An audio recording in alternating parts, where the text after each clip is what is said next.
Hey everyone, and welcome to the channel. My name is Ash, and I'm here with another review roundup.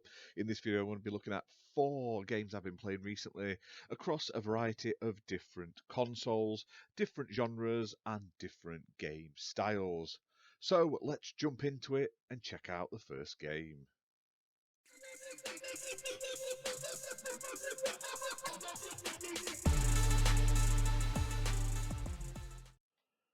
Okay, first up we have A Time Traveller's Guide to Past Delicacies. Now, this released on the 21st of February 2024 on Xbox. Played this on my Xbox Series X, developed by Outlands and published by Sometimes You, who were kind enough to send me a copy for this review. It's also available on other platforms as well. This is a very short game, about half an hour, in which you play as a time traveller and you're guided by this weird sock puppet alien thing. And you basically have to travel back in time and steal recipes from like history, your forefathers, all that sort of stuff, like back in time, back to the future-esque, but obviously just for recipes. And that's it. It's weird, it's wonderful, it's very like experimental and unique. The sock puppets talking to you are on like these FMV-esque cutscenes. Very much reminds me of like the early 1990s sort of PC games where you had like the point-click adventures and stuff like that. Not really long. It's only a couple of levels. I think it's about 3 levels, and it's weird. It's wonderful, but it is very short. So there's like cooking sections to do where you have to make these foods.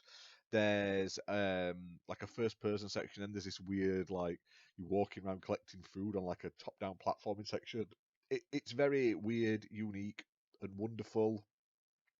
It's odd, but it is what it is. You're going to either love this, you're going to hate this. This is very much a Marmite game. Now, on Xbox, it's priced at £4.19, and it is a very easy 1000 gamer score. But yeah, it's a weird one.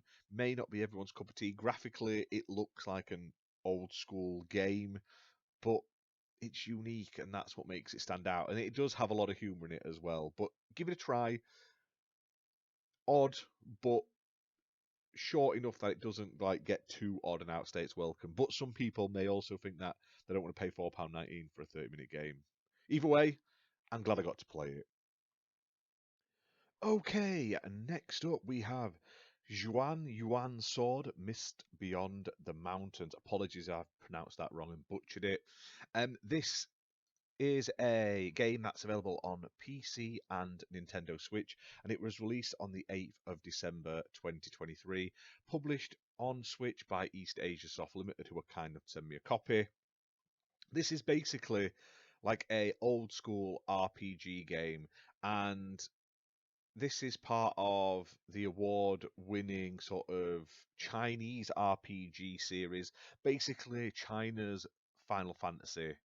And honestly, it's really, really good. It has like traditional JRPG, like RPG-esque mechanics, which I love, the turn-based combat and everything like that.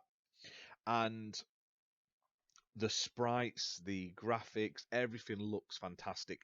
Feels like playing like a modern SNES game. Like it feels old school, but it's got that like nice sort of modern HDMI-esque graphics. Now, one thing I did like about this game, you will have the ability to like capture and fuse your enemies together with this like fusion pot mechanic. So you basically capture them, kind of like, I don't want to say like Pokemon, but you capture your enemies and then you can craft them into items and monsters and stuff like that, which is pretty cool. Like it gives it like it's not just an RPG. There's another mechanic like slapped onto the side. Now, this one is really awesome, and I've really enjoyed this. I've not really played many in the series, but honestly, it's really, really good. The translation isn't perfect. I'll hold my hands up there. It's a little wonky at times, so it definitely feels like playing a SNES game when they were badly translated back in the day, I must admit. Now, this one is cool.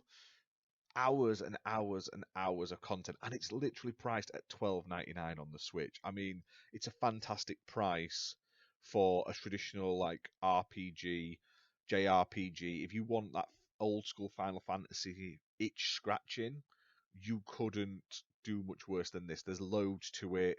You have party members and stuff like that.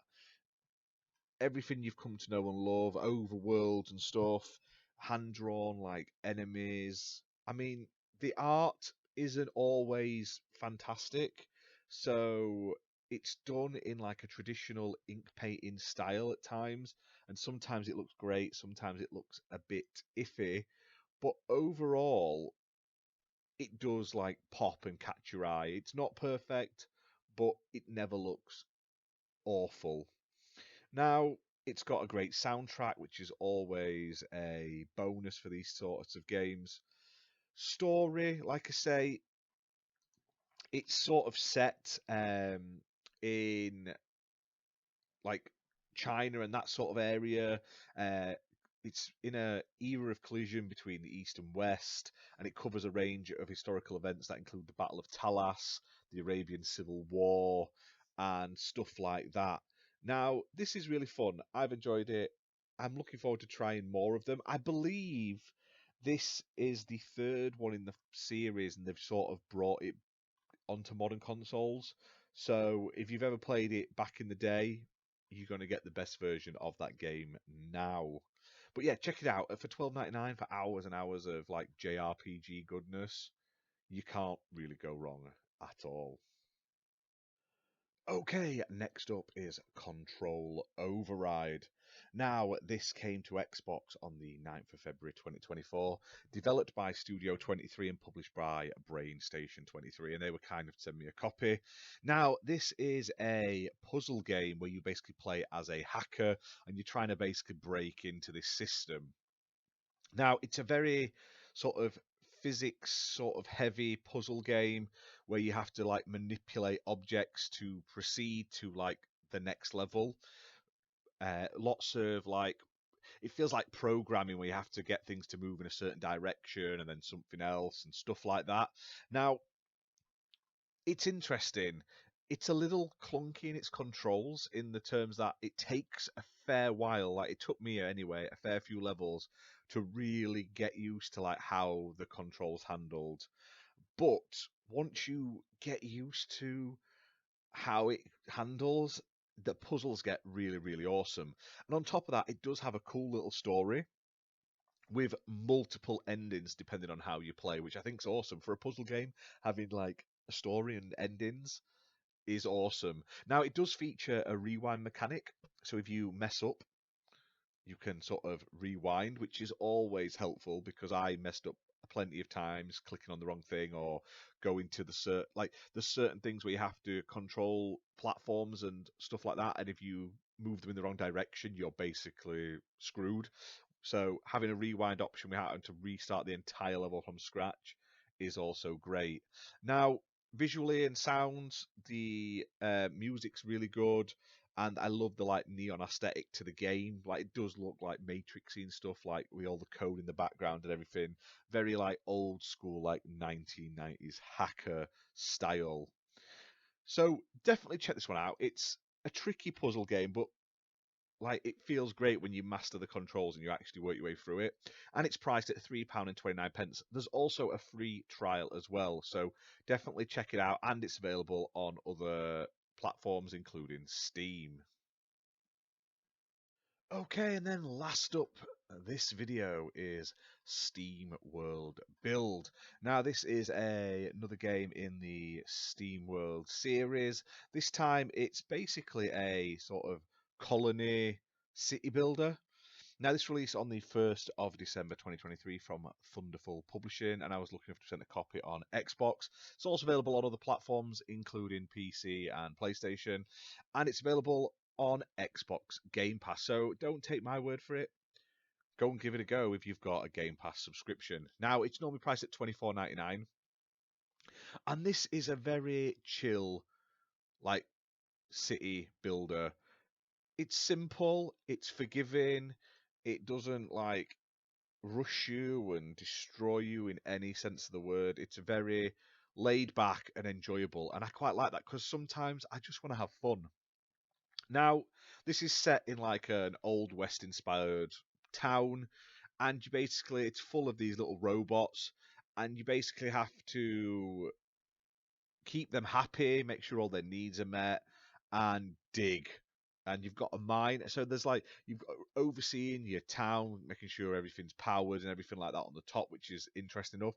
Then you've got like your mine underneath, where there's like different mechanics, and you're defending your mine, you're like mining through your mine and stuff like that to gather resources and stuff like that. And I just thought it was really, really interesting. It looks great as well. It's very simple to play, but it's very, very rewarding. And there's multiple difficulty levels. So there's up to, I think there's three difficulty levels plus like a sandbox difficulty as well. So you can pick and choose how you want to play, or you can just play for fun and do what you want. And there's a variety of different maps as well to have a look through. And if you're a SteamWorld fan, there's lots of like nods to the series and like Easter eggs and stuff like that to find as well, which is really, really cool. Now, I know Redders from XPN Network has also been playing this. He's put a lot of hours into it and said lots of nice things on our podcast previously. It's really good. Like, you're going to get hours and hours out of it. You're looking at sort of like about 10 hours for the campaign as such, but tons and tons of replayability in this. It's great. I love town builders and like colony builders and stuff like that. It's very addictive. It's enjoyable, and I like the setting. I've never really played a lot of the SteamWorld games, but it makes me want to play more of them if they're set in this world, basically. Now, overall, not bad at all. Um, I've seen people saying the text is really small on Xbox, but I never really had any issue with that. I don't know whether that's because I played it a little after launch, like a month or so after, so then maybe they've patched it out. But I didn't think the text was too small to read at all. I found it absolutely fine. So bear with that what you will. Maybe give it a try on Game Pass before you jump in. But even then, even at full price, 24.99 for hours and hours of like management, resource management, like town building in a really cool. I love like old westy settings. Mix that with like the steampunky esque aspect of it and all the robots and stuff. Make for a really enjoyable setting and a really, really enjoyable game.